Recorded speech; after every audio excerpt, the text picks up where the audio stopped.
Welcome back to the full fan highlight show. I actually was on the wrong show in my head then. Hit the like and the share button and make sure you are subscribing to the Football Terrace.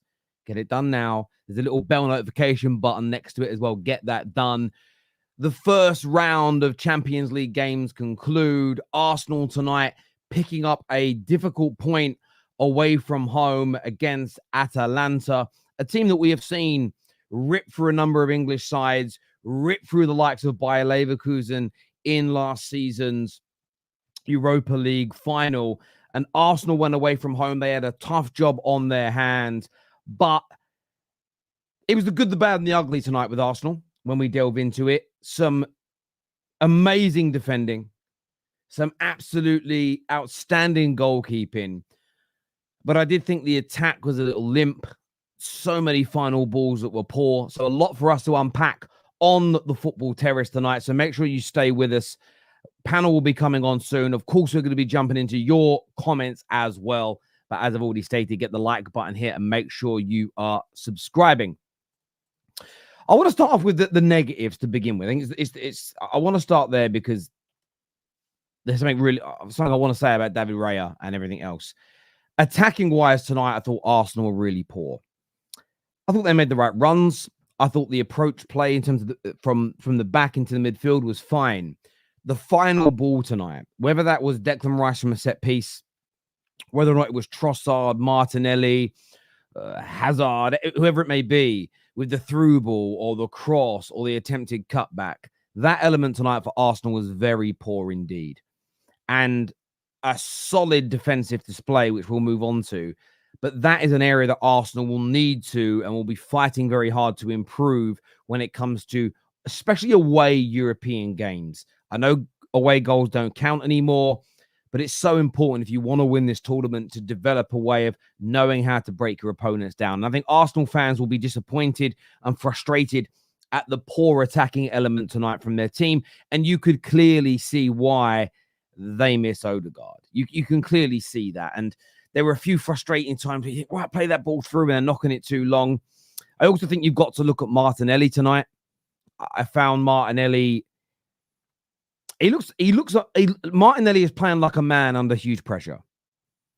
And I don't know whether it's because he's got Trossard breathing down his neck, youngsters kept breathing down his neck. Maybe he feels if I don't start to improve soon, I could be out the door.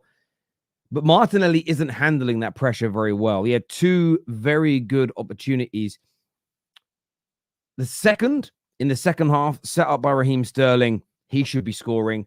In the first half, he was off balance, but I think he should be hitting the target. Both were absolutely skied high and wide. Well, the first one high and wide, the second one over the bar. And he really needs to improve his output. I think his approach play is very good, but the output is poor. And there's a comment here saying excuses from Terry. I mean, it's not excuses. I'm literally telling you that the attack was poor, the final ball was poor, and Martinelli had a stinker. That's not an excuse, Ray 2. What explain how that is an excuse. It's a reason. An excuse is, oh, they were really bad tonight because the lights in the stadium were too bright. That would be an excuse. I'm saying it was poor. Now, and they struggled in that area. Now, what was really positive tonight for Arsenal is this defense. Another day, another night where it was just invincible again. And that in defense includes the goalkeeper. Atalanta, they are famed for the way they play football, the difficulty of containing and controlling them. The ball moves quickly. There's wonderful. They pass the ball quickly. The movement of individual players is absolutely brilliant, and they are relentless from start to finish. We see that in their Europa League run last year. We saw it even in the Super Cup. They didn't beat Real Madrid, who are the best team in European football, not just now, but in history. But they really caused some problems. And Arsenal, again, barring the one time the line was broke and Thomas Partey conceded a penalty, outside of that, Atalanta could have played for another 2 days and they wouldn't have scored. And I think that the wider point here about Arsenal's defense is that it is absolutely absolutely sensational. It's absolutely sensational the way they defend. So Arsenal certainly struggled in the attack, but in terms of walking away with a result tonight, they didn't. This was almost how Giuseppe explained it. It was relatively comfortable for the majority of the game. And there's a challenge here for me. I think it's a fair challenge from Kay that says City struggled, but but Arsenal invincible again. Man City didn't look invincible last night. Inter Milan should have scored 3 or 4 goals in open play. They were being cut through like a hot knife through butter for large parts of the game. To compare the two situations is ridiculous. City were cut through so many times from the start right close into the end. And if Inter Milan's finishing, forget the final ball, if their finishing was better, they would have scored 3 or 4 goals. Barring the penalty, you cannot say that about Atalanta tonight. And the wider point about Arsenal's defense is this is another clean sheet, 1 goal conceded all season. And most of the games defensively, they look calm, comfortable, and absolutely together. And on David Raya, let me just say now, as a Man United fan, I've seen a number of brilliant double saves from David De Gea. What we saw there, that double save from the penalty spot, was just nothing short of unbelievable. Now, you can say the striker should put the ball on to the other side. Could have done better. Of course, he could have hit a better penalty. He could have put the header into the corner.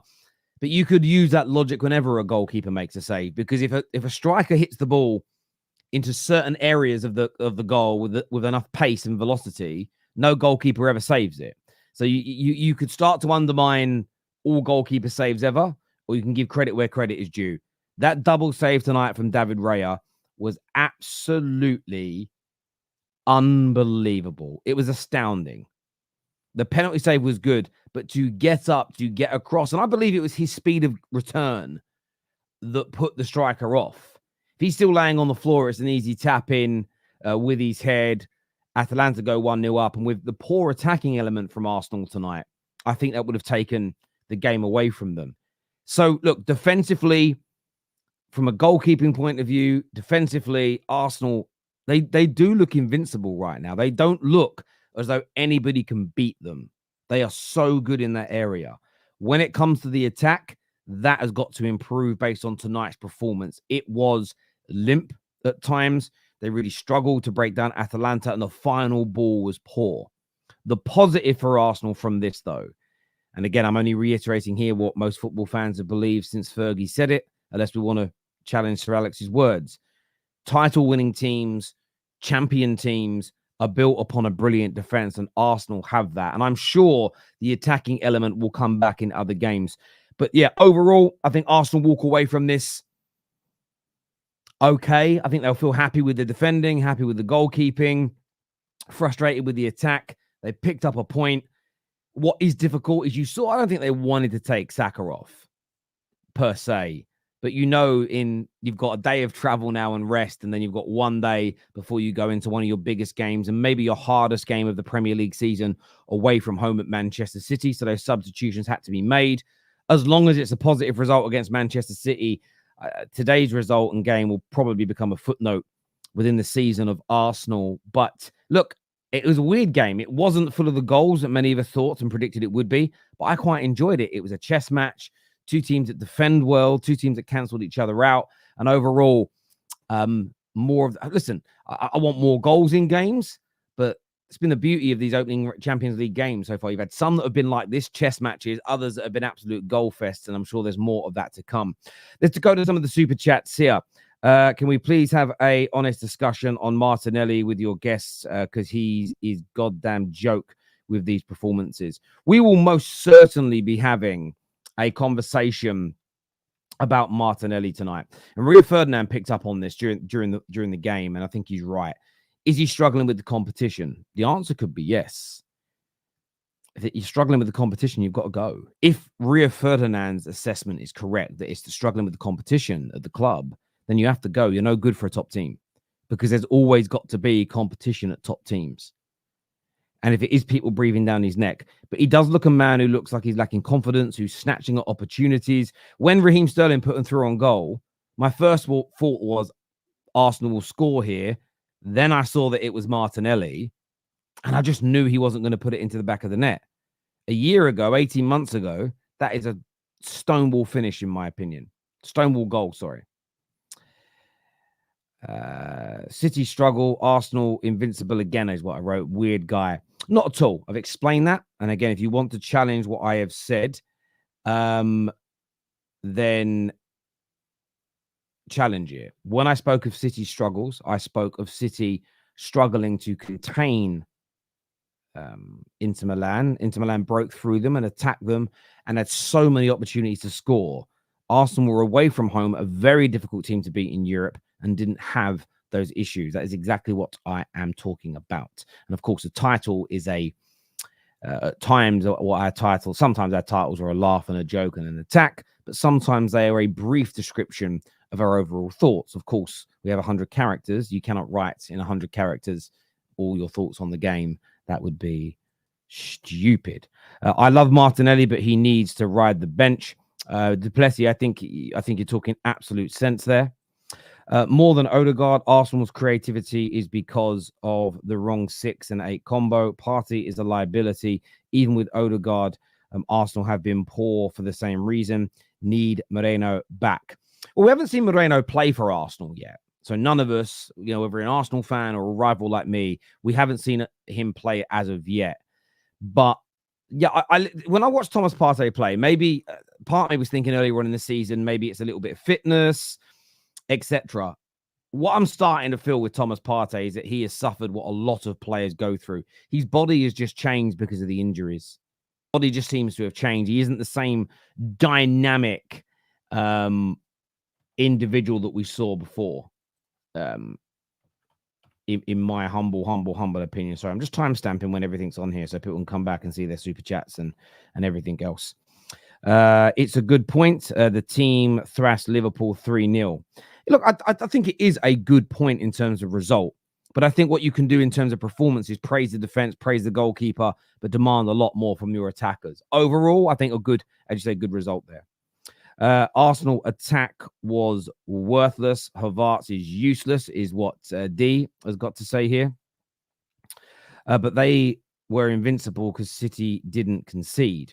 Again, what I am talking about, if you please listen, challenge my points rather than what you think I'm saying. I'm talking about if Arsenal's defense performed like this today, every game this season, there is a strong argument that Arsenal could win the Champions League. There's a strong argument that Arsenal could win the Premier League. Very strong argument. If City's defense is cut through, as it was versus City in every game they play, the likelihood of winning the league title, the likelihood of winning the Premier League is much lower. So the point I'm making is City in that individual game, they really struggled when it came to Inter. I have said very, very, very, very clearly that Arsenal's attack was poor tonight.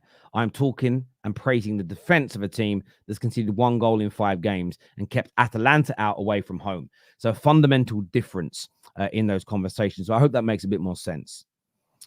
City had a higher XG than Inter. Arsenal had less. That's irrelevant. The XG is irrelevant to the point that I am making, my friend, but thank you.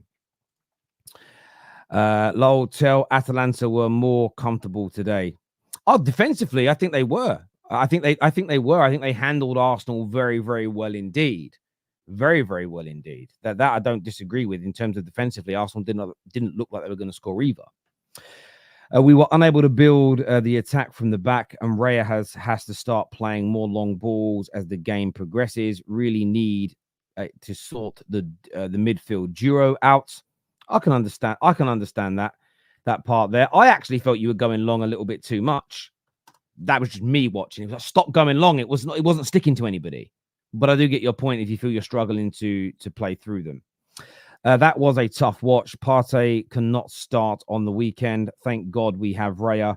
Easily misplaced passes and bad touches all game from almost every player. No one wanted to try and take their man on. Connor, I agree with that last part massively. I was frustrated looking at Martinelli and Saka, who played the majority of the game. Run at your fullback. Try and take him on. Having said that, you've got a player like Lookman on the pitch, who again tried, but got no change. And I want to praise the defending tonight from both sides again. They really did stop each other in their tracks. There's no doubt about it. Comfortable, seriously. Arsenal couldn't get out of their press. Raya started launching the... See, this is what's so interesting. The previous Super Chat said, I wish Raya was going long more. Joshua Jacks watched it when they were just launching the ball long. So I love how we all interpret football differently. Yes, I felt it was comfortable. I actually didn't think Atalanta's press calls Arsenal too much. There was a few moments towards the end, but it wasn't as though they were pressing Arsenal off the pitch. It was a very comfortable defensive display, in my opinion, Joshua. It really was. I stand by that. Yeah, it's funny how that comment was so different from this one. The complete opposites of each other. A draw versus City wasn't good enough last year for Arsenal. That is very true. But we're also in a different season and a different stage of the campaign. A very different situation and a different stage. A draw keeps them 2 points behind them. You then have Arsenal then play them at home later in the season. It won't go this way, but just mathematically speaking, if Arsenal then stay 2 points behind them all season until they play at the Emirates and beat them, they go 1 point ahead. Where the scenario was a little different last year. But look, I mean, if they'd have beaten Fulham at home, which they should have done, they hadn't got beaten twice last year by West Ham. They'd have won the league irrespective of the City results. So I don't think it comes down to one game, one result most of the time. Agendas lead us to think that, but typically speaking, that's not how league titles work or league campaigns work. From the outside looking in, Arsenal just looks so much stiffer, no creativity. Saturday at their back. Sturdy at the back. It's only Trossard and Saka that guarantee you goals. That's a fair analysis there. Thank you, Lee. 24 months as a member. You absolute legend. Raya is going to be a world-class goalkeeper, but come on, why the side passes like it's secure as hips? But it's funny how rivals are saying they were booting it long. Arsenal fans are saying, please go longer. I love football fans. We're amazing. We're absolutely amazing. Calafiori was dangerous with these runs. Prospect. Yeah, I liked Calafiori when he came on. I did. I thought he looked good. Remember, Martinelli was a 6 million signing, not 60. That's irrelevant to me, bro. And I mean that with all due respect. That's absolutely irrelevant, in my opinion. Yes, he cost £6 million, but the expectations of him are very high because of how good a football player he is. Robertson was signed by Liverpool for 7 or 8 million. Let's not pretend like once he got to his best, we weren't expecting 70, 80 million pounds worth of player performances. Trent Alexander-Arnold was free, but let us not pretend that we don't expect 80, 90, 100 million pound performances from him. He is not a 6 million pound player now. He was a 6 million signing. He's not a 6 million pound player, in my humble opinion. You only mentioned Inter's opportunities, not City's. That isn't true whatsoever. I spoke about Manchester City's opportunities and that Gundogan should have scored. I spoke about the air shot from Bernardo Silva. E-Ink, sorry. That what you've said, maybe you missed it. So I'm going to give you the benefit of the doubt. But if you watch the whole show, what you've just said is a complete and utter lie. I'd rather watch a birthing video than watch that. Haram ball until Odegaard returns. I call it adaptability. As long as you're winning games, I suppose, and having positive results, I don't suppose any gooners will actually care. Inter had a lower. Actually, already done that one there, but there we go. But also, isn't the XG going to be impacted? Because see, this is where the XG thing lets you down today. I think you've done yourself with the XG comment. Having a penalty and then an open goal rebound header effort. Surely those two attempts that came 3 seconds after each other are going to grow the XG massively. But again, we all know by watching Inter Milan last night, they should have scored some goals. We absolutely know it. I'm an Arsenal fan. Stop the invincible BS. Listen, I think you guys look invincible right now. Right now, what we've seen so far this season, you don't look like anybody can beat you. You don't look like you're always going to score goals, but you don't look like you're going to be beat right now. Stand by that. If you don't agree that you look almost unbeatable, or completely unbeatable at the moment with how you're defending, how your goalkeeper's performing, then we disagree. But I'm not going to stop saying it. I think you look amazing defensively at the minute. And again, go back and look at so many videos from me over the last 7 or 8 years. How strong. What do I praise the most about Pep Guardiola's team? What do I praise the most? It isn't the free-flowing football. It isn't the tiki-taka. It isn't how beautiful it looks. It's how amazing they are, typically speaking, at getting back into shape and being hard to break down and defeat. What I praise the most about Liverpool in the best Klopp years? How well they get back into shape, how quickly they win the ball back, and how hard they are to score against and beat. So this isn't me suddenly saying this because, Arsenal. I've been saying this about other teams. The difference is a lot of you despise Arsenal. So when there's praise for them, you come at me. If you think I'm wrong, say I'm wrong. But please don't act like I don't praise the solid defenses of all teams that are of a very high level. Thank you. Jorginho should have started the match. I agree with you on that, Robert. I really do. City, when they get a 0-0 draw, City are terrible. When Arsenal get a 0-0 draw, they are scary and dangerous. Well, that's not what I said in any way, shape, or form. But thank you very much, my friend, for lying. On the flip side, City created much more chances against a better defense than Arsenal did. Absolutely, which is why I criticize Arsenal's attack. What are you guys doing? It's literally spent the opening part of the video criticizing it, talking about Martinelli. Yes, I've mentioned. Do you see how we are witnessing cognitive dissonance in real time? So annoyed that I said something positive about Arsenal. You're not hearing all the negatives. That wasn't football. That was terrorism from both teams. Thank you, Hamid. Terry, they were sweating. It wasn't comfortable. I mean, all teams sweat. They run. They play hard. But I think it looked comfortable. That's my opinion. Arsenal haven't conceded with 11 men on the pitch. But yes, me praising that is disgraceful, according to some people. Invincible Arsenal, but no Prem. It's fine for City. Again, listen to what... You know what I said. I'm not repeating myself to you. Sorry, my friend. I respect the super chat, but I'm not going to keep repeating myself. I think they look invincible right now. Emphasize right now. And when it says invincible again, I'm literally talking about today. Oh, my God. I'm an Arsenal fan. That was an embarrassing game is what AJ says. Well, listen, AJ, you're entitled to that opinion, my friend. And, of course, you love your club and you see it different. Terry, Lee Gunner has a target on your back. Okay. What does that mean? Big up, Lee. I see his channel doing numbers again today. Big up what he's doing over there. I don't know what that means. I know it doesn't mean anything literal or physical, but thanks, Samuel. I don't know what it means. I don't know what it means. Terry thinks he is clever. I don't think I'm clever. I just think I'm speaking my mind, and some of you can't handle it. What is it's crazy.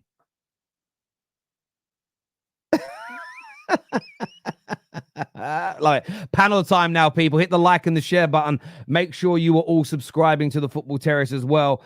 We've got Sulz here, we've got Saad, we've got Brandon, we've got Strasbourg Steve as well. Sulz, talk to me, my friend, about tonight's game. Do you know what? I don't know what it is. I might be on my own here, but I have not looked forward to the Champions League this year. I don't know what it is. Like, all these opening games have been a bore fest, bar some. But when coming to tonight's game, for example, yes, defensively we look solid, which we expected. I've even made the prediction that we're going to beat Chelsea's record for the defensive numbers. That's not the surprise for me. The element of, like, not taking a risk, I don't understand it. And do you know what? I'm officially on board with the whole idea that Arteta hates the youth. Because why did you make Ethan Nwaneri the understudy for Odegaard and then not give him a single opportunity? And then when you do, you give him charity minutes. What's the point? Like, I don't understand what that's going to do for his confidence, what the planning in the summer was, and why we're not risking it. Why not? Like, Bukayo Saka became the player he is because Unai Emery or whoever in the backroom staff said, take a risk on this kid. And look at the player he's become. And then I credit Arteta for one thing. He took a risk and made him a right winger. But then why aren't those risks being taken again? Like at the moment, we're in a situation where you chose to get rid of every single creative player that you have in Fabio Vieira, in ESR, and make Ethan Nwaneri a promoted player and then just not play him at all. When nothing looks like it's ticking, you take our best asset in Kai Havertz in a number 9 who makes things stick, who makes things tick, and you decide, actually, I'm going to put him in the midfield. Why? To accommodate other people. When we actually have replacements for Odegaard on the bench. This is where I don't like to praise the manager just because he did his job to get a clean sheet. That's never going to be the problem. But where was your risk taking? Where was that opportunity to say, do you know what? I am Mikel and I'm going to change this game? Because yes, the substitutions were positive. Yes, bringing Raheem Sterling on. But why was Martinelli on the pitch? When are you going to make a stand and go, do you know what? I've had enough. Because you do that with other players. You benched other players and you made, a rod for other players. Why not for Martinelli? How many more opportunities is this guy going to get? And I've said it in the beginning of the season. If he doesn't buckle his ideas up, he's a mid-table player at best. And a lot of people want to come for it, but now you're seeing it. The form isn't improving. It's not a confidence thing. It's not that he can't hack the pressure of competition. Maybe he's just not good enough. Maybe he is just done. Maybe the injuries have caught up to him. And maybe it is just that he can't evolve to be where we are. Maybe he is like the ESRs. Maybe he's like Zinchenko. Maybe he is Gabriel Jesus, where he served a purpose to get us back into these positions. And now thank you for your service, but we've got to move on. And I'll be honest with you, I was a sympathetic, sentimental fan who was like, oh, do you know what? I want ESR to stay. Oh, I want Ramsdale to stay. Oh, do you know, I want to give these players an opportunity. But this summer taught me something. Sentiment ain't going to win me the title. And Gabriel Martinelli is another player on the chopping block unless he buckles up and goes, you know what, I'm going to score. I'm not here to boost your confidence. We ain't a therapist. We ain't, someone here that, we need to boost you up. You either buckle up, play, or you're out. We've got Raheem Sterling and we've got Trossard who are itching at the opportunity to start for Arsenal. You've got to get on board. And unfortunately, today, again, 2 opportunities where you messed up. Against Spurs, you had opportunities. In the previous games, you've had opportunities. You're not doing the one thing that we all credit for you, which is finishing. You've not put your head up and look for opportunities. Yes, you work hard, but cool, I can find many players who work hard. And that's part of the problem that we've got. The attack today, and that is, I'm going to blame it solely on Arteta today, because you made the decision to put Kai Havertz back into the midfield. And by the way, Kai wasn't the problem today. But it's the fact that you moved him into a position that doesn't suit the team. Not that he doesn't suit him, because I feel like as an individual, he played well. But as a number 9, he excels. And that's the biggest difference today. Listen, I understand a lot of your challenges there. What can I throw this in again, playing host and devil's advocate? How impressed were you tonight and recently with David Raya? You know what? I was on the Ramsdale fan club, so I can actually officially apologize, because I'll be honest, it's a sentiment thing. Sorry. I get that. And I get that. The reason I'm asking is that after that double save and after how good he was the back end of last season and start of this season, nobody's sitting there mentioning Ramsdale anymore. I understand your frustration in the short term of why hasn't Nwaneri been given an opportunity.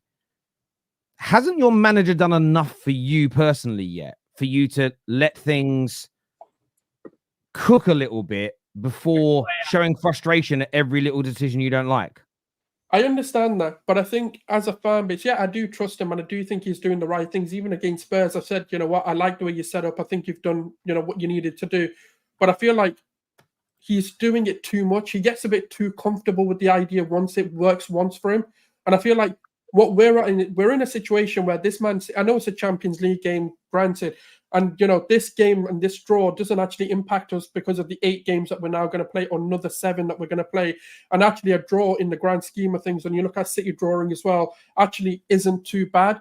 But we can't then just let him lie on these laurels of, I'm not going to change it because it worked once. Because we've seen this before where he draws a game, he tries it again the next game, we may get another draw, and then we lose the 3rd game, and then he changes something.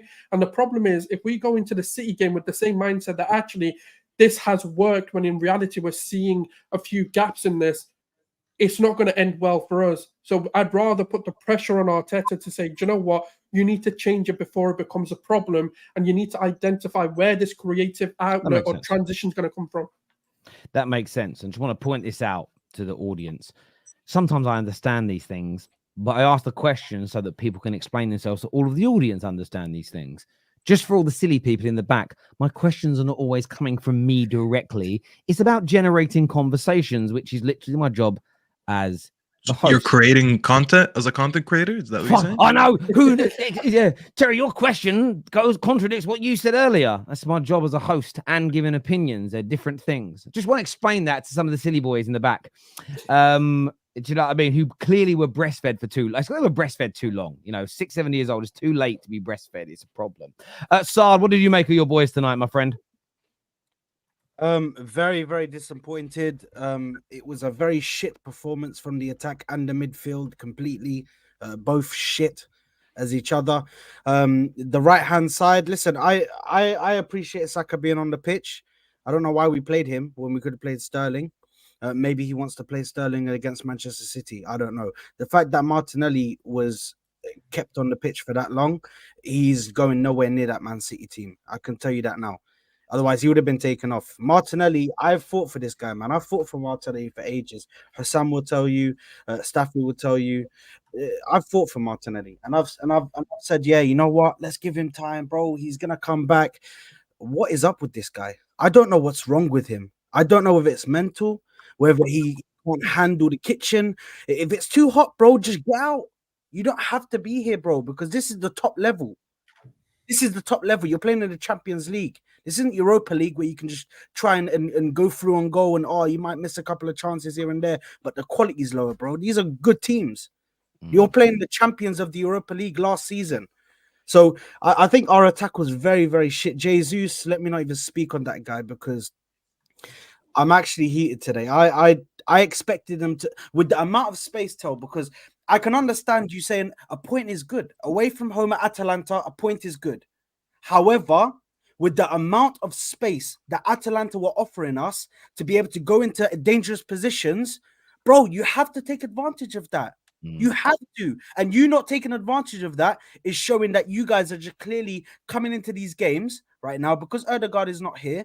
You're using that as an excuse to come into these games with the mentality of a draw is okay, and that is not the mentality I want to go through. Is that what you? Is that what you thought it was, Saad? It was about the players playing, the attackers maybe playing for a draw as opposed to trying to win it for you tonight.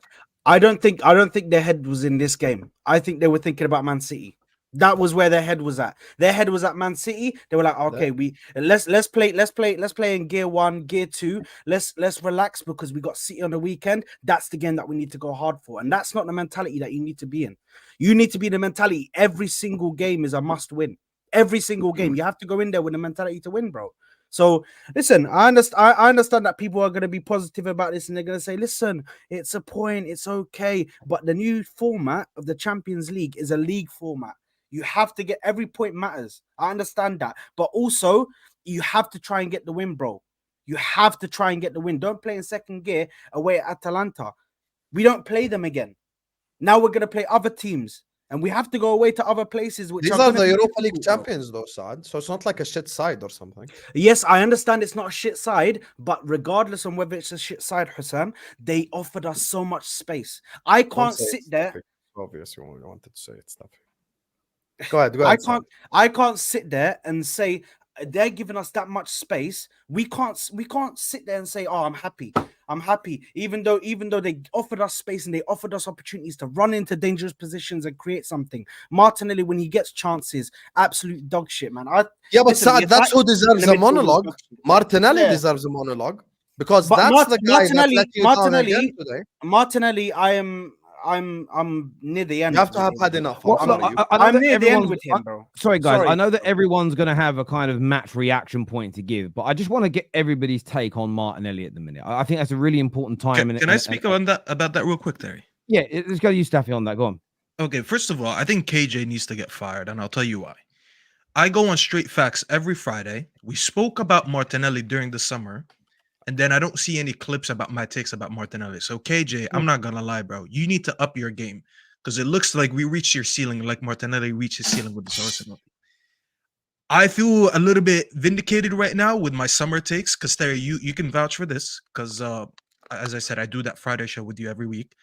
I said, and I went against the grain a little bit, I said, you know what? I don't think Arsenal's solution is as simple as just getting a striker. I said they needed a left winger. And we've talked about this so many times. Today, watching today's game, or actually not just today's game, all the games so far, the more I watch Arsenal, the more I feel like my take was actually correct. And this is not a me, oh, I told you so thing. It's like, no, I'm just actually trying to tell you what I saw. No, wallah, like I'm actually trying to now say now that my take actually fits what I've been seeing. And I'm going to analyze this in a footballing wise.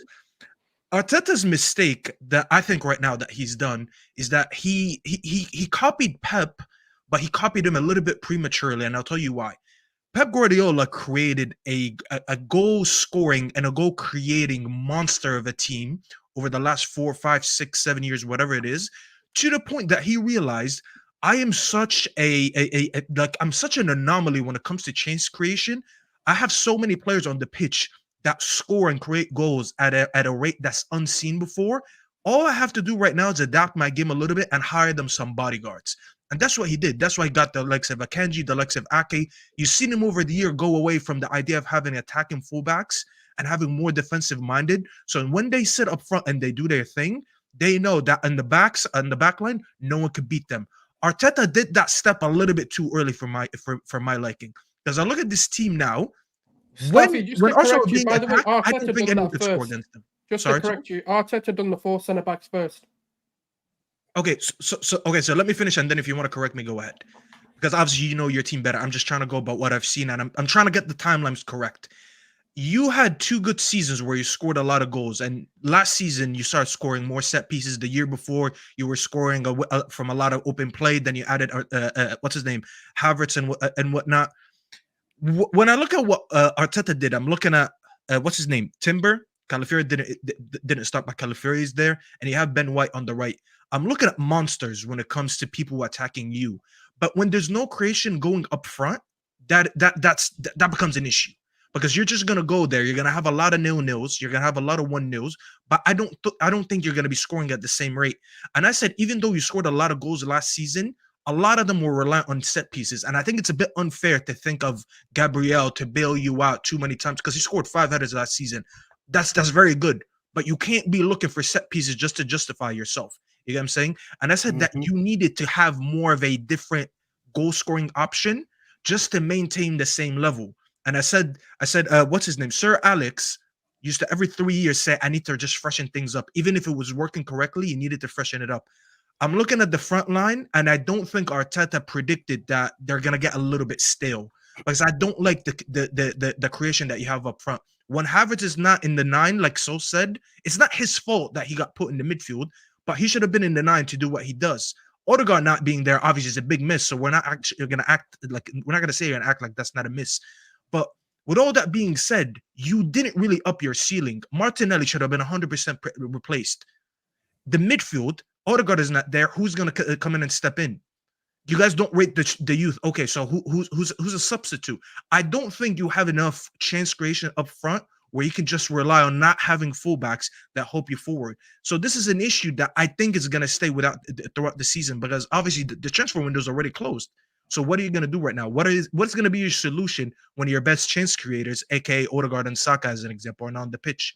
You have one of them missing and you're struggling. God forbid Saka gets injured. What are you going to do next? So I don't know, man. Feel free to correct me if I'm wrong. If this is what it's going to be like without Odegaard, bro, it's shit. Because this is the thing. This is the thing. Trust. I don't know why. Bro, it was your comedic. It was sorry for me. It was comedic timing. Bro, it was very good angry, delivery. but I swear. Do you guys remember? Sad, can I I'm gonna go in a second. I just want to say, do you guys all remember? God rest his soul, Heavy D. Do you remember Heavy D? Yeah. It's timing, son. So, do you ever remember when he went? We're fucked, right? It was just the way. It was just the timing. Sometimes it's the timing. Sorry, Husam, go on, bro. Sorry. First of all, look, there's positives and negatives to take from this game. in life there is gray area, Habibis. Not every time black and white. There is gray area.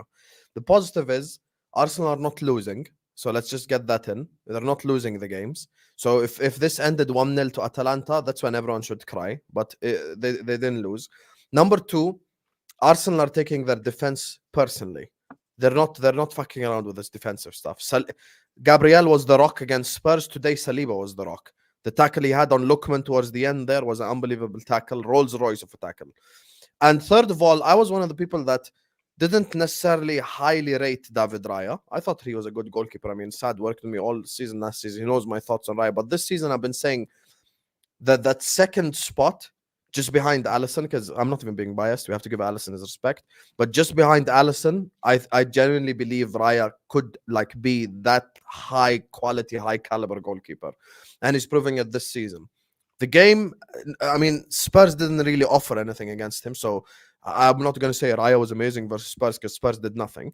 But he was amazing versus Brighton. He was amazing versus Villa. And he was amazing today. Those are the 3 games I would point at this season and say he was amazing. And it's not even the penalty save because keepers save penalties all the time. It's actually the follow-up save that's even more impressive, where he got up from saving a penalty. Retugi hits headers it, and he has the reflexes to go all the way and save it. Like that for me was way more impressive than even the penalty save to begin with. And now we have to talk about the negatives. Number one negative, Gabriel Martinelli. This is look, I thought Martinelli had a good game against Spurs. Yes, he didn't score, but he had a good game because he ruined Porro's life, in my opinion.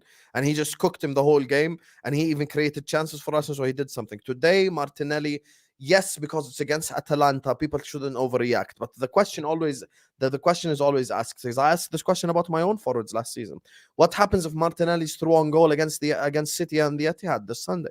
What happens if this is a Champions League quarter final against Bayern Munich at the Allianz and you need a goal and Martinelli's looking at Neuer straight in the face and then he skies it? Because Martinelli could be doing this in big pressure, massive, important moments for Arsenal, and he goes and he misses a chance and he costs Arsenal in the long term. And that for me is more dangerous than even a game today. Like that is way more dangerous than anything that could have happened today. This is the first game of 8 Champions League group stage fixtures. Fair enough, whatever, hey ho. But the performances of Martinelli this season has just not been up to par. And this is one of the seasons that you expect Martinelli to step up his game. I mean, infamously, my manager called Martinelli a star boy 3 years ago. I'd have loved if he signed for Liverpool at the time. But now, 3 years later, it's time for him to step up. And if he doesn't step up, then, you know, I'd assume that they might have to find a solution. And speaking of finding solutions, there's an obvious problem here. Arsenal's creativity without Odegaard. Obvious problem. Like my mom, if I made her watch the game today, she'd be like, Arsenal haven't created anything. This is not like anything football expert would. No, anyone would recognize it. And I think I have a crazy solution. I think the solution for Arsenal is to play Zinchenko on the 10. Before everyone loses their mind, let me land. Zinchenko's best abilities are all going forward. He's a shit left back. He gets cooked by Salah every time we face him. He gets cooked by any good right winger.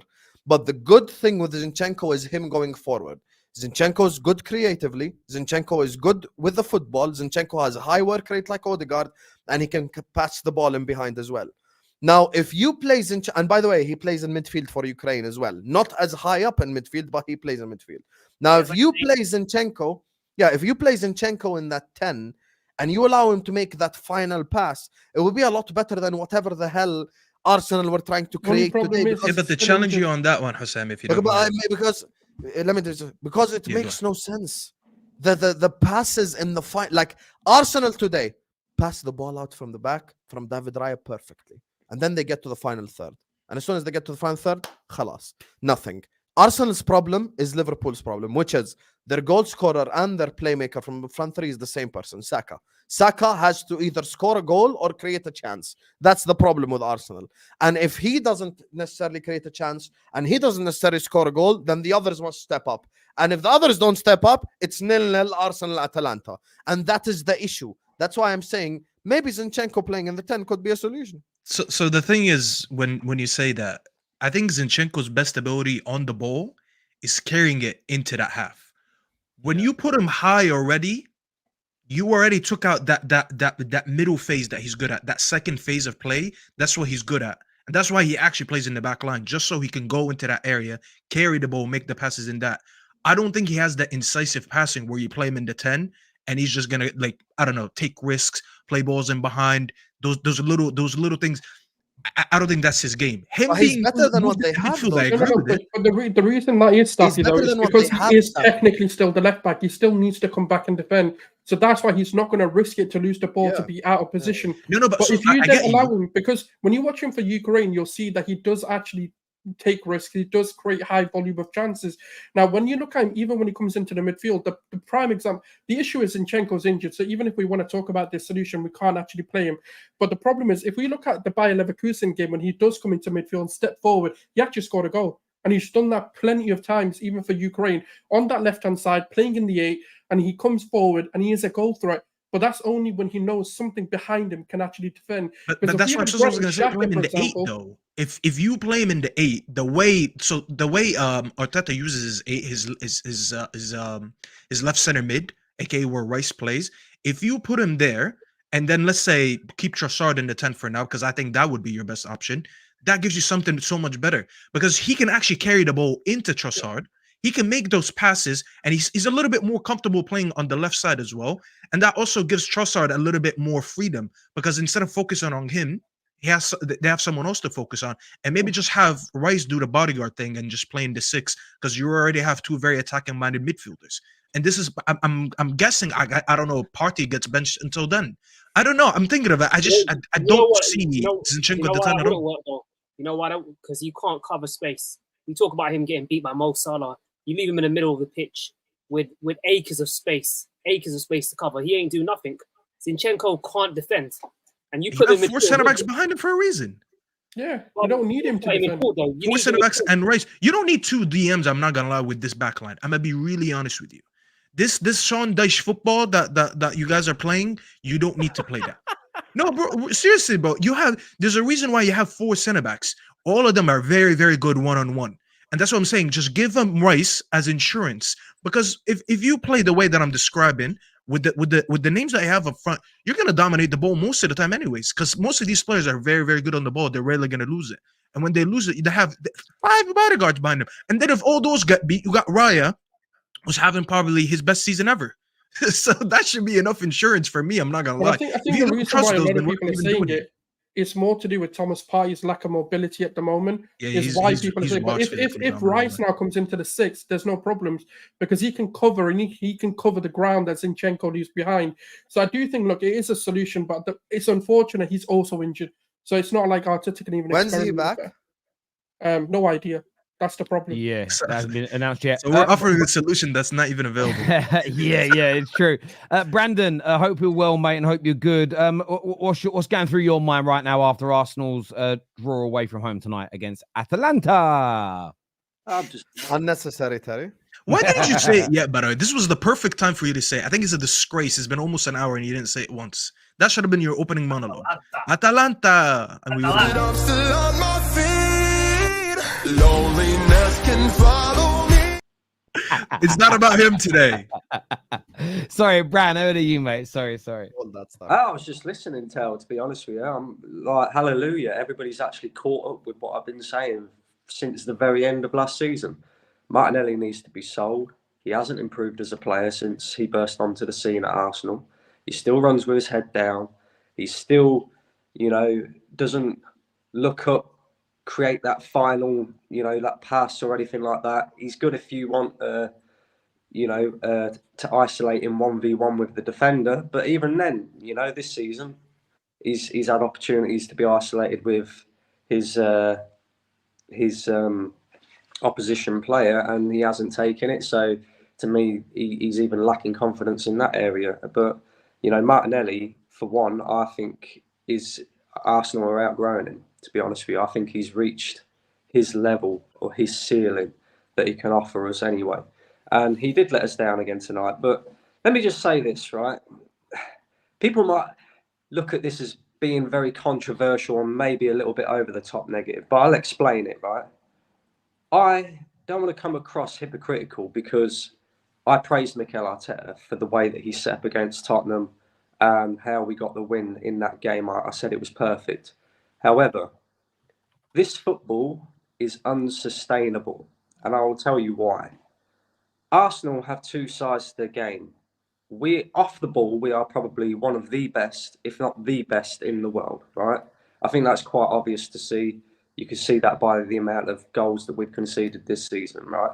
However, on the ball, we are awful, awful, awful, awful, and it all comes back to the transfer window and exactly what Husam was saying. We don't have that link man in midfield because Martin Odegaard is out. We decided not to replace Fabio Vieira or Emil Smith-Rowe. We've left ourselves short in that area, right? Also, on top of that, though, we're talking about Thomas Partey. Oh, That wasn't me. Other problem I with promise. Declan Rice. So he's back. You dropped got out, your- mate. Sorry, back. Go on. We're talking about Thomas Partey and how he's leggy, and then you've got the other issue with Declan Rice, right? Who I think is very good as a midfield destroyer, but the problem that we have with him is that he can't receive the ball on half turn. So when we come to play out the back, it's not as smooth a transition as it is when you've got Thomas Partey playing in that six. So, you know, and Declan Rice is more better for driving with the ball at his feet than what he is for receiving and creating that link between midfield and attack. And then, you know, on top of that, Trossard come on, he tried to do the Odegaard type role. You see him trying to create these final balls and that, but he hasn't got it in his locker either. He just doesn't have the weight of pass. So we've got a massive, massive problem in that area, right? Now, the reason why I say this football is unsustainable, there's a reason why there's an argument to be had that your goalkeeper could have received man of the match in 3 out of 4 of our last games, right? Now, that's either because, number one, your goalkeeper's being worked far too hard. That isn't the issue. The issue is he's pulling off these fantastic saves, and it's brilliant for us. But it does show that even though we don't concede many chances, we're still conceding big enough chances for our goalkeeper to have to dig us out and save us points, basically. You know, Aston Villa could have gone 2-0 up. They didn't. We won the game. Atalanta could have scored tonight, but not be it for David Raya and his fantastic save. Even against Tottenham in the early stages, right? Tottenham didn't create too much, but David Raya made not a fantastic save, but a very good save to stop us from going 1-0 down. Same against Brighton as well. You know, so Bram, can I ask you a question on it, Bram? I get your point, and I think that if you go on. I thought I so go on.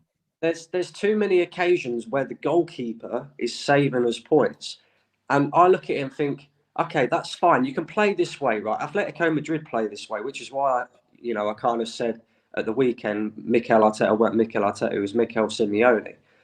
But the difference with Atletico is they have a threat going the other way. We don't look threatening going the other way right now.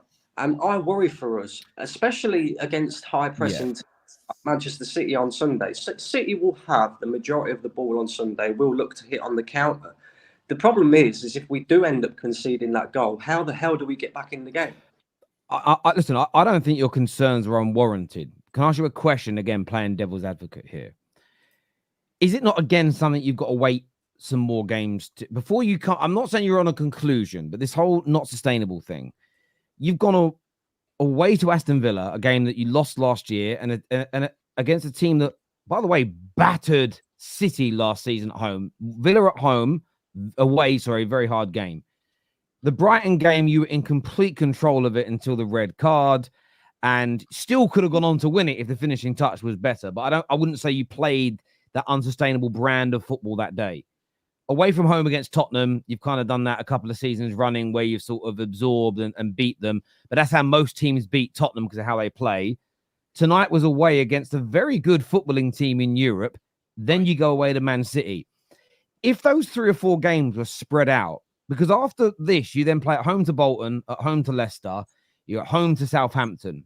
Example being, I don't think in those matches you're going to play that way. And I'm only putting this out there because Man United, when we were playing the way we did under Ole Gunnar Solskjaer, it was unsustainable because it didn't matter if we were playing Southampton or Real Madrid. The same patterns, the same lack of domination persisted in every single match. My kind of pushback against what you're saying would be, do you really think against 90% of other teams you were going to play this way? Or is it just that you've had a number of very difficult away games in a very short, condensed period of time at the start of the season with a 2-week international break that slowed it down, and it's almost feeling a bit like shitty because it's so condensed? Could that not be a possibility as well? No, I totally get your point. And look, I don't disagree with Arteta for playing this way. You know, when people were saying before this game tonight that they would make wholesale changes to the Arsenal team, I said, no way. You know, this is Champions League. This is Atalanta. They comfortably beat Liverpool in the Europa League last season. They beat Bayern. They beat Leverkusen in the final, who were unbeaten for the entire season up until then. So they're a difficult side. So the fact that Arteta went in with a strong side is not my problem. The fact that we went there to Italy and kind of had this defensive sort of mindset, let's just make sure we get away with something. It's a difficult ground, difficult atmosphere, difficult away day right before a massive game on Sunday. That's not the issue. My actual worry, Tel, and you say about us having Leicester, Southampton, etc., they're my worry. Them games there are my worry because of the way that Arsenal attack at the moment and the fact that we just really don't create anything. Yeah. And you know that them teams in particular, we will have the majority of the ball. And I think, Brandon, your definition of sustainable is not. Arsenal have been doing. But I think that's again. I agree. I think for me, by the way, and people saying Terry's twerking again. If you play like this against Southampton, against Leicester, against Bolton, against Shakhtar Donetsk, who else you got? Nottingham Forest coming up. If you play that way against those teams, I will stand there and say this is not sustainable.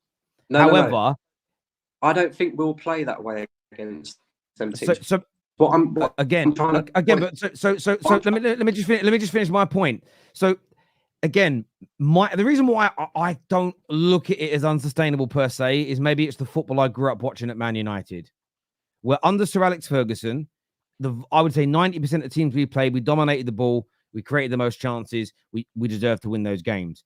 But when we went away from home in Europe, what Arsenal did tonight, sometimes we won quite a lot of them. They weren't very entertaining games. As a Man United fan, the amount of times we went away from home in Europe in the group stages and I was rarely entertained was on a regular basis. And most of the time when we went away from home in the Premier League to teams that were really good, we played counter-attack football.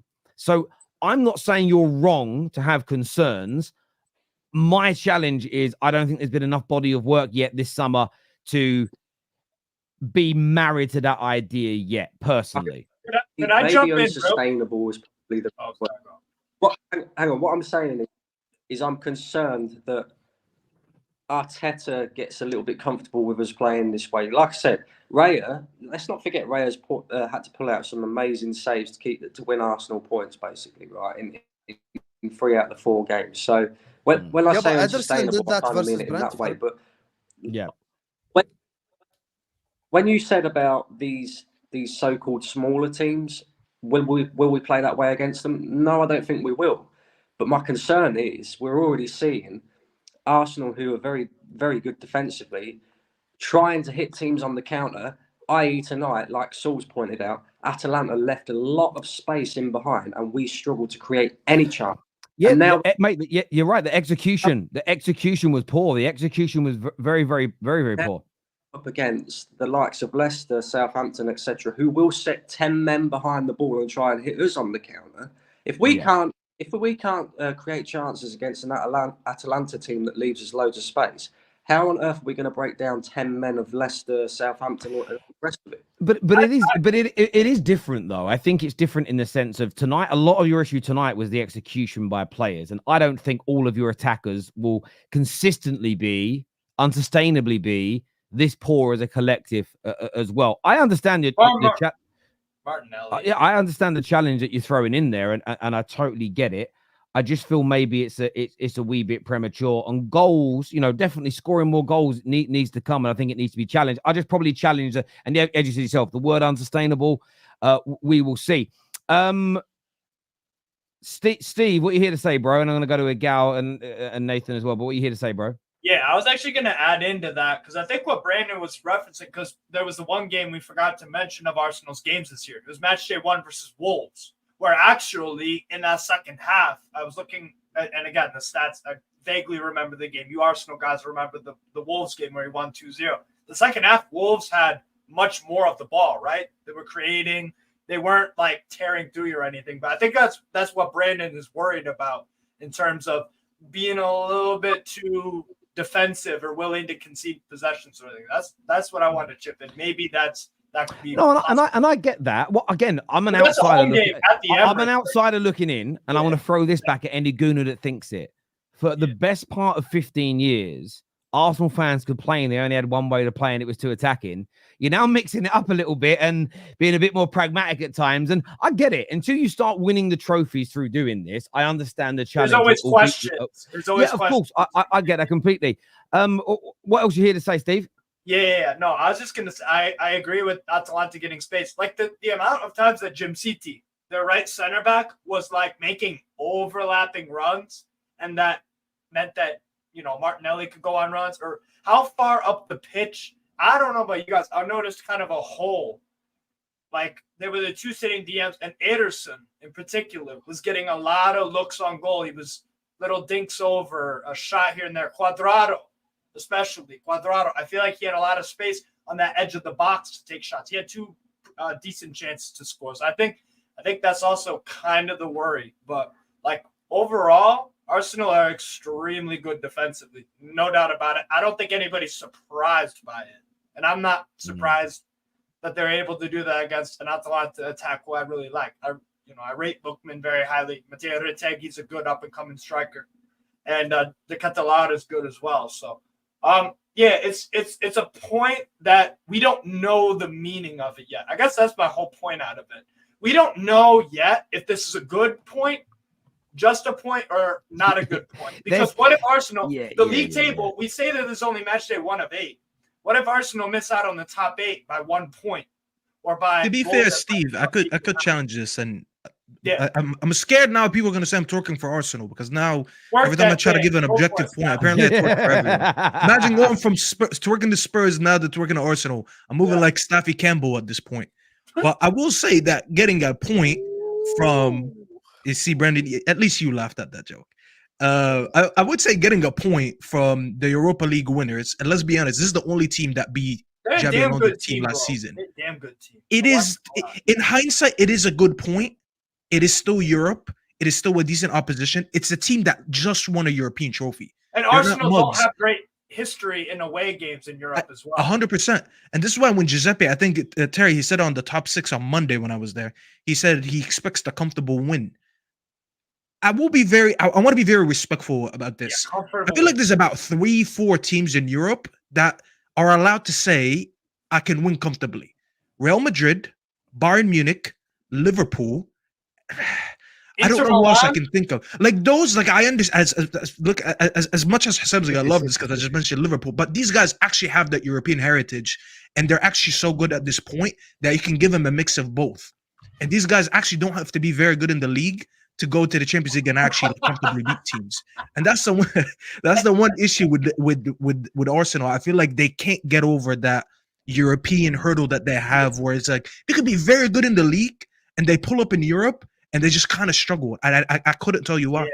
Yeah, so on that basis, for Arsenal, this might be a good point in context of Arsenal. Yeah, and again, I wish this wasn't an Arsenal stream when saying this, but if people go back to the draw when it came out, I said the same thing, same energy. This is a new format. We all knew before it was like win your first 3 games, get to 9 points, then get to 10, and you can relax for the next. We all kind of understood the format and how to get out of the group. No one quite knows now. There's also 2 extra games. And we've got players and clubs moaning about all the extra football. And I'm not defending Arsenal's draw tonight. But we have no idea how teams are going to approach this competition if they win their first 2 or 3 games. You've got City that have drawn the first one. What if they lose their next one? Barcelona lost. Barca lost. Yeah. I mean, it's just Monaco plays we so don't know yet what we don't. We don't know what we don't know in terms of the sort of format of this and how it works. And as I said earlier, this could end up this game. By the way, they beat City this weekend. No one is going to speak about this game ever again. That's the crazy part about this. Egal, what you here to say, brother? It's a good point. Let's not make it seem like going away to Atlanta, to Italy, first game of the Champions League. Oh my God, we dropped points. It's the first game. Like, there's 7 more games. There's a long way to go. It's a long competition.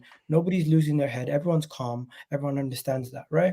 Now, there is warning signs of things that could be problems down the line, and there's also positives. Positives being David Raya is actually an elite keeper, and people need to start putting respect on his name. And I would take it to the level to say what he did today is world-class-esque. That is what world-class keepers do. Save your ass when your attack is not looking great, when your midfielders make a mistake and give away a penalty. And as an Arsenal fan, I'm happy to say that, you know what, I look at my goalkeeper and for God's sakes, they can save a penalty. I don't have to worry about it being guaranteed a point the moment we go points drop, the moment we get to penalties. Next, William Saliba, the defense standing tall. You love to see them celebrate after that penalty was saved, but there's concerns on the attacking end. Martinelli, please. You're making the right runs. You're getting in the right positions. That in itself is positive, but you just need to finish your dinner. And sometimes it's so simple as just stop trying to go for top corners and just drive the ball low across the box or in the corners, or just his decision making is coming down to him trying to guarantee the goal rather than just guarantee the shot on target. And sometimes you just need to guarantee the shot on target from wherever you are and stop focusing on trying to score the spectacular goal. He's trying to score it in the top corner from the position he was in. You know what? Maybe you can, but if you just shot it low and hard across the either across the box when you're on the left-hand side early in the game, and when you're close to the keeper, just slot it in front of you instead of lacing it, he would have scored. And those kind of decisions are things that are going to hurt him down the line. We have Raheem Sterling now. We have Trossard. Martinelli has a lot of pressure on him to perform when he plays, and he's not been performing. Also, Thomas Partey, you give away penalties, fair enough, but we need to figure out what we're going to do with the midfield. Thomas Partey, Declan Rice, and Havertz did not work creatively today. We did not create enough. We also, in the last game, without Rice, we did not hold on to the possession well enough. Without Martin Odegaard, we are finding slight issues, and it's only the second game without Martin Odegaard. The longer we play without him, we're going to start to get used to not having him around and figuring out other ways to create. Give Ethan a chance. Play him. In the next game, I don't want to see a situation where we're giving away the ball a lot. I want Jorginho on the pitch. Even though he's not going to be the fastest recovery pace, I think Jorginho gives us more ability to hold on to the ball and to play the defensive type of football that we play. And overall, guys, it's the first game of the Champions League. It was kind of boring. I remember this happening last season also sometimes. It's going to get more exciting. You're not going to always have entertaining games. It's a long season. Get used to it. And the way that we play defensive football, if you guys are not going to get used to it now, I don't know what to say to you. Can I ask you a question? Yeah. What do you think Arteta doesn't play? What's his name? Ethan. I think he wants to ease him in. I don't think he just wants to throw him in a baptism of fire. You think he'll put him in the hole? Do you think this is also it's the first game of the Champions League. It's the first game of the Champions League. Declan Rice just came back from a suspension. Arteta's still trying to figure out what the midfield is going to be for the next game. I don't know if he's going to even start Ethan versus Man City. So maybe he just wants to start. He won't. Yeah. So my point exactly. He was. These 3 games are tough. He's going to start him against Bolton game. In the League Cup. He's going to play him in the League Cup and ease him in. Same thing with Sterling. Why didn't he play Sterling today? Sterling could have played over Martinelli. He wants to ease him in also. So you can call it excuses if you want, but the reality is, no, but it's not excuses. I want to challenge this. People keep mentioning Ethan Nwaneri, and this is not the first time. This has happened like already 30 times this season. Guys, he's a child. He's 17.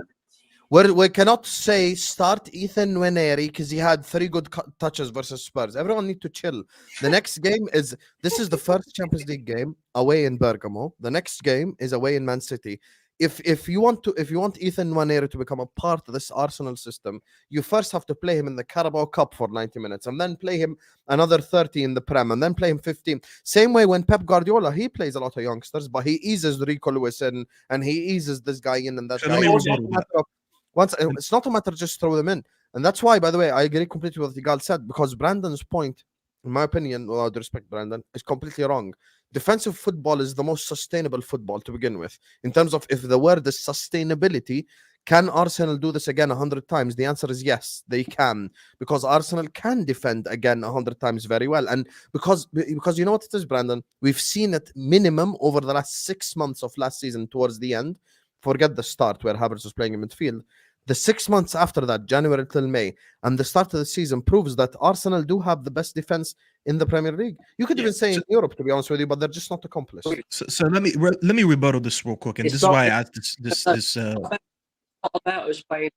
This is where my point gets misconstrued. It's not about us playing defensive. You're football. talking about chance I even creation. said myself. I even said myself, Husam, right? The ball are one of the best, if not the best, in the world. However, when I say unsustainable, how many times can we expect our goalkeeper to pull off fantastic saves to keep us in the game and to win us points? That's where it becomes unsustainable. Constantly relying on him to pull off fantastic saves. Every game. You should literally. By the way, he only made expect this from him every game. One second, Steve.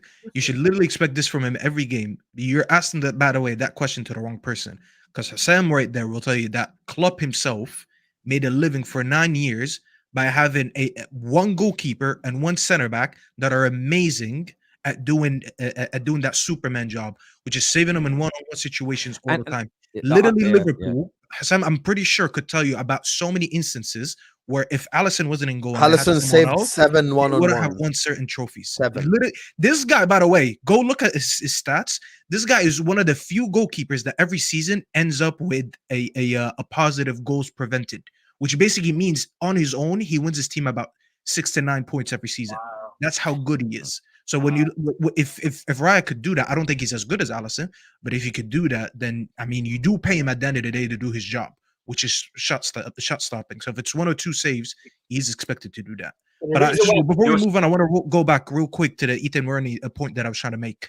The reason I asked you that, Egal, is that number one, Arteta does not have history of playing youth, so that's an issue. I don't think this is just this player in isolation. I think he's proven. I know I think that looks like you want to answer. Just let me finish, and I'm gonna let you rebuttal. I don't think he's shown us that he doesn't have a history where he trusts youth. Now, Husam said Pep Guardiola takes his time to play and bring youngsters into the team. That is absolutely correct. However, this is not an ideal situation. You have too many injuries to start the season. We haven't seen Moreno, but I'm assuming Moreno probably would have been the backup if Odegaard played. I don't know how good he would do. I just know that he would be the replacement.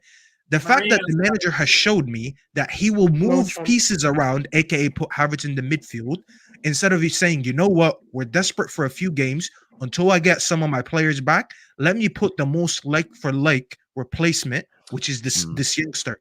Because there is a say that as much as pisses off people, if you're good enough, you're old enough. And we've seen it throughout teams in Europe, Barcelona, even us, Man United, we've seen it with Mano. There has been a lot of examples where kids stepped up to the plate when the situation was not ideal, but it still worked until they got some of their players back. And I think that is one worry you should have about Arteta. I don't think he trusts his youth enough. And this is probably going to be something that sticks with him throughout his career. I don't think it's warranted to say this. Egal, very quick, because I need to get through the super chat for the end of the show. So yes, go on, mate. Okay, I just don't think this discussion is necessarily acclimatized to this game or the next game. He's in a situation where last season we were in a title race. We needed to win every single game. You couldn't just bled in youth in that moment in time. Where he could take advantage of that is the cup competitions and early with the injuries now. Going forward, we're going to be able to test him. But in the past, he didn't have the luxury. And let's be honest, some of the senior players we had weren't even getting opportunities because they weren't performing. But Arteta has bled in youth. He gave Saka an opportunity to be a mainstay in the team. Trusted. No, Saka was there before. ESR was there before. Let's not do this. I'm not saying he brought them in. I'm saying he went full youth by trusting Emil Smith-Rowe and Saka to be the mainstays of the squad and built his whole team around them. So let's not say he doesn't trust youth when he literally this Arsenal rebuild started off by trusting 2 youngsters. That's a good point. I'm going to go through these super chats here. First one says, "Can we please have an honest discussion on?" Oh, sorry, we already did that discussion. So sorry. Besides the 2 misses, Martinelli did not play badly. It's getting weird how people want to blame him when everything doesn't go Arsenal's way. Do you know what, Brian? Though I think it's really fun. We've had this conversation a lot on the terrace, and people say things like, "But what's the player doing if he isn't scoring and assisting?" And I think there's a certain level of time that you can apply that. But you've got to, I mean, he had chances tonight that he should be at least hitting the target on, and Arsenal have got to demand more. Cheaty fans begging for validation in the super chats. Here is so hilarious. Small club, plastic club, 115 FC. Can we talk about Arsenal's horrific away record in the Champions League? I think we've already touched on it, Eddie, throughout the course of the show, to be fair to you. And that's also why, again, maybe I'm being harsh here because Arsenal fans want better. But I'm seeing some reaction from Arsenal fans like they're shocked. And it's almost like, well, it's not as though this is, I don't know. Maybe I'm being a little bit harsh. They don't respect Atlanta, that's why. Well, they should do. You should be expecting Atalanta. These guys talk about winning the Champions League. Deluded bunch can't be top. But equally, I can understand why Brandon's annoyed because he wants to improve on these games because they want. And that's why I said earlier right at the start, even though people won't admit I said this, the finishing has to get better away from home because these away results have got to improve if you've got any chance of ever winning the Champions League. Fans compare Arteta to Pulisic and Allardyce, but these guys' teams let in lots of goals. Listen, they're not playing like Pulis or Allardyce. And listen, what you're being Arsenal fans are being goaded because there's pragmatism in their team. I wouldn't fall for it personally. There's only 5 games into the season. Nwaneri will get his chance. Bolton will be the next chime. And when he does, if it goes wrong, don't have a head loss. Great defense, but Arsenal have been poor in attack all season. Arsenal fans should genuinely be concerned. Terry, you spelled invincible wrong. Okay, I think it's been amended by someone else now. But thank you very much. Hey, Terry, Arsenal fan here from Atlanta. I've been watching for a few years now and finally decided to join. Thank you, Jackson. I appreciate it. Same name as my son. Brilliant name. Love the channel. How do we solve the creative issues without Odegaard? I think a lot of suggestions have been given tonight on the show. But for me, I think it's almost about not the element of this is mentality as well. Not feeling sorry for yourself, moving the ball a little bit quicker, encouraging your Sakas, your Martinellis, your Trossards, Sterlings to run at their fullbacks and take them on a little bit more. That's disappointed me in recent games from Arsenal where you've got the speed and the skill, but you're not utilizing it. So you've got to find a different way to skin the cat. English teams against Italian teams always struggle. Why? Styles make fights, my friend. That'll play a big part of that. That's a good result, but they are not a good team. And how many teams will win every game? And Gabby has been very good coming back. The end product will, Gabriel Martinelli, I think. End product will come good.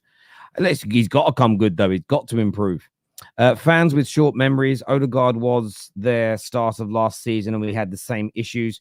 We got 3 away games in a week, and it won't be amazing to watch. Once January comes, teams couldn't leave the box versus us. It's true. I remember this time last year struggling to score goals, and Odegaard was fit and playing. So again, it's very important to remember the history of those things. Tell Martinelli not to shoot and to create either cross or cut back to chances. His GA will go up. Marco here says Staffy, Barcelona and AC Milan also has heritage in the Champions League. I wasn't just mentioning heritage. To be fair, I should have mentioned City. I forgot to say City because City can easily win any game. But yes. AC Milan in 2024, brother, come on. Yeah, even Barca in 2024. You've got to remember, Man United, who have been awful the last 2 years, outclassed them over 2 legs in Europe. I mean, that's Barca's undefeated in the league right now. Yeah, you can make an argument for Barca right now, but AC Milan, bro, we have the footage. Remember, Half Hope came on to Terrace after 3 games and said they're going to win the league. I call them crazy. Yeah, but Have Hope also thinks that Hazard and Messi are only this far apart in terms of ability and delivery. So we've got to remember that. The Arsenal panelists are just flip-flops. This week, they are extremely good, and next week, we are so bad. There is never a middle ground with you guys. What do you make of that, Nathan? Balanced. What do you make of that, Nathan? Do you think that there's a lack of balance from Arsenal fans on the panel?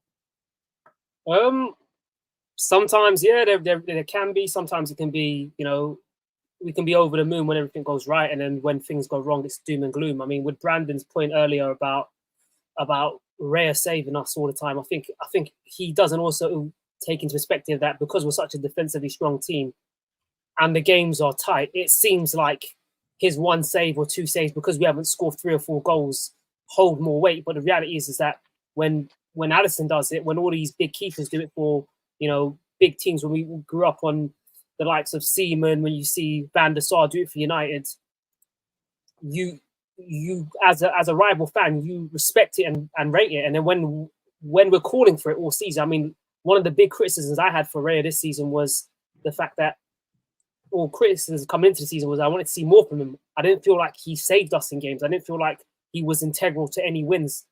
Bar the Porto game, I wanted him to be a player that won us games. And now that he's doing it, you got fans, going the other way and be like, oh, I don't want him to win us games. So what is it? Do you want to have a keeper who can win you games, or do you want to have a keeper who doesn't win you games? You can't have your cake and eat it. I do feel like a United fan on the outside looking in. I do feel like Arsenal fans are complaining over first world problems. This is how I feel. Like this looks really interesting about it. Watching it, and I'm like, oh, you know what? You guys looked. I do think you guys look almost unbeatable at the moment, without even being that good up front. Terry, you're watching it. You're watching that, but you're watching from the perspective of somebody who isn't emotionally invested. That's I agree. I agree. I totally get it, But sometimes when you're emotionally involved, you're also not that logical either. As I say, if you watch, people go, listen, I love Brandon. He's always welcome on the terrace. Go back and watch Brandon's match reaction Sunday compared to the way it was then. It's like 2 different human beings, but the performances are almost identical. It's just the results are different. And I love that. But I love that about football fans. It's why we do this. That's why I do. By the way, on Raya, real quick, Terry, I'm going to take like 5 seconds. He actually added an element that he didn't, I don't think he had it last season.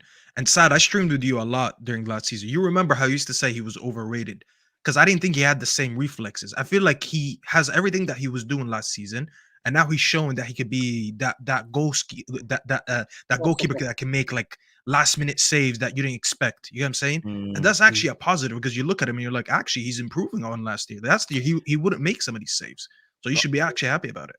I agree. We just need everyone else to improve. Yeah, you had Rams though watching pigeons for 90 minutes. Should be great.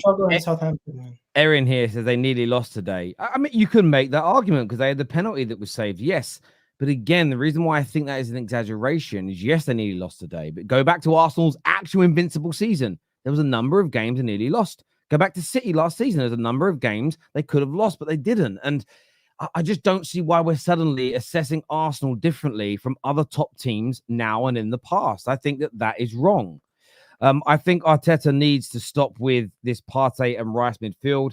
City will just bypass and run through this midfield in the same way Villa and Atalanta did. Gotta love the Champions League. Reminds people why London is blue. By the way, Don's been challenging the title of the video as well in the group chat. What I thought was really interesting is on Saturday, when I titled the video about Chelsea's game, where I just said that how good Sancho was. I ignored all the bad elements in the game from Chelsea in the title. He didn't have a problem with that one. Just putting that out, Don, my old mucker. It went from the first 3 games, this is why we need a striker to finish all the chances, to we don't create. It's unsustainable. You talk out of both sides of your mouth. That's a very good challenge. That's harsh. No. It's not talking out of both sides of your mouth, brother. The creativity thing didn't come until we found out that Odegaard is injured. Before then, we didn't say anything about creativity. We said we need somebody to put the ball in the back of the net because we weren't doing it enough. So that's the simple point. And you know what the counter is? The counter is it's only been 2 games, and Arteta always can figure out something. So he's going to figure it out. Yes, but then those 2 games affected us last time. Those first 4 games last season is the reason why we didn't win the league. So it's always it's only been 4 games, but that's always what we are. We're always reactive. We're not proactive, bro. We don't react. We don't. But the difference is we won this game versus Tottenham. The difference is we drew against Atlanta. It's not like we've had negative results off the back of an injury. Last but season, to be fair, Egal, you won a game without being creative. That's not something to brag about. You won off a set piece. You take the 3 points, you celebrate it, but it doesn't mean that you don't address the issue and be proactive, like Saad said. Saad is No, absolutely spot on. I do You saw the agree. same But issues 2 games in a row. I'm saying to compare it to last season, there's a little bit of a false comparison because we did get the results this time. Yeah. Yeah, but we also said last season that we needed to play with X Factor, didn't we? We said that after the Bayern Munich game when we got knocked out of the Champions League, is one of the things that we lack is not just a striker, not even a striker, but a forward who gives us something going forward who can change and win a game. Right? You know what's funny? Last season you started with Havertz in the midfield as well. Do you know what I think? Do you know what I really think? Do you know what I really think is beautiful to watch? And I don't think any of the points being made are wrong completely or don't hold water. I really don't. But isn't it interesting that when you're not winning the major trophies, you're never really that happy? In the sense of everything you guys have just said is right, but you could also throw in Arsenal fans used to moan when they weren't pragmatic enough. Arsenal fans used to moan when they couldn't defend and keep clean sheets. And But the reality is, if you guys had won the Premier League last year, but these last two games had happened, no one would give a fuck. And that's what I find interesting about it. Is I'm not saying the points are wrong, but it's how winning a trophy suddenly stops these things from being an issue for people. But there we go. I think the best solution is to either bring Saka or Ethan into the Odegaard role. Not a perfect replacement, but might be the best thing to do. And Martinelli didn't drink me with his head down. He's beat his man, and nobody was in the box at least 3 times in the first half. That's true. But he's finishing though. I'll be honest with you, Brian. He's finishing. He had 2 chances tonight. Both times should have hit the target at the very least. He's got to do better in that circumstance, my friend. But he ain't the only one to blame. Look, I want to say a big thank you to everyone that's tuned in. You know how much we appreciate here at the Tennis. Thanks for the challenge as well. I like a little bit of rattling from you, so it's very, very good. Boys, always a pleasure to have you on Talking Football. We're back tomorrow, including Straight Facts, 3:30 UK time, with Staffy, who's below there, and Mr. Lawless. I'm looking forward to that one. Until next time, take care. Goodbye. God bless. And we'll see you all again very, very soon.